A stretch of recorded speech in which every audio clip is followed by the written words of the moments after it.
Hello students, in this video I will be giving you the quick recap of our today's Zoom class, and the topic is arguments for democracy. So before this we also have done the arguments against democracy, or we can say the disadvantages of democracy. So as you know, everything is having pros and cons.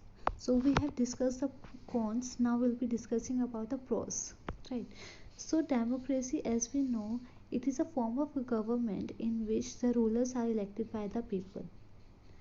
So our first question is, why do we prefer democracy over any form of government, or why the democracy is better than any other form of the government? So the answer of this question will be in this slide, and I have made the contrast between democratic government and the non-democratic government. So we'll be discussing our first point, that is people have political rights.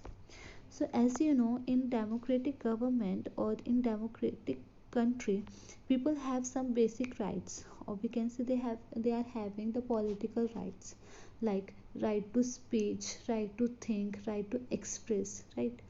So these are the some rights which are given by the government of a democratic country to their citizens. Whereas in non-democratic government, people they do not enjoy such kind of political rights. Even they are the subject of the rulers. Now the next point is, they take part in an election procession on the basis of universal adult franchise. As we know, in India, a person who is above the age of 18 years is able to vote, right? And they are eligible to vote.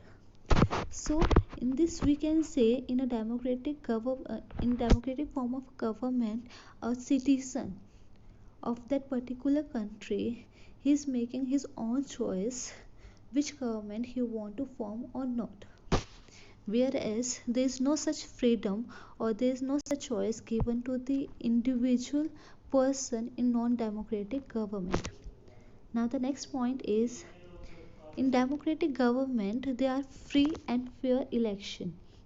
As we know, in just like we can take an example, the example is India, right? In India, people they vote to their particular party which they want to win, and the elections in India happen in a free and fair manner.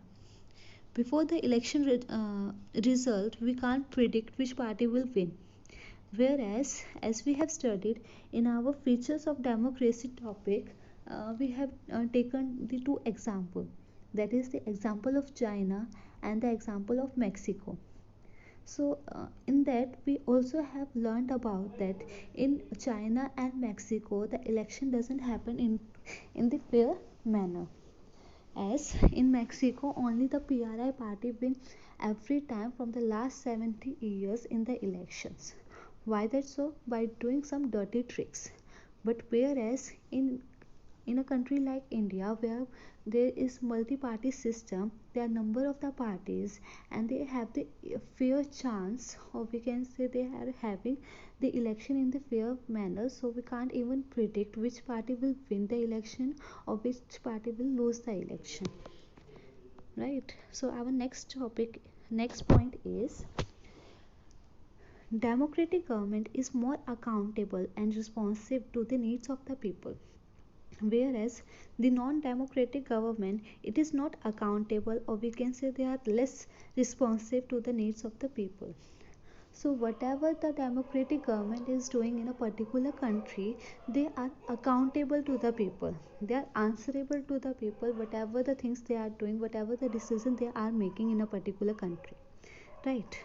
Now the next point is, people participate in the functioning of the government and decision making process directly and indirectly.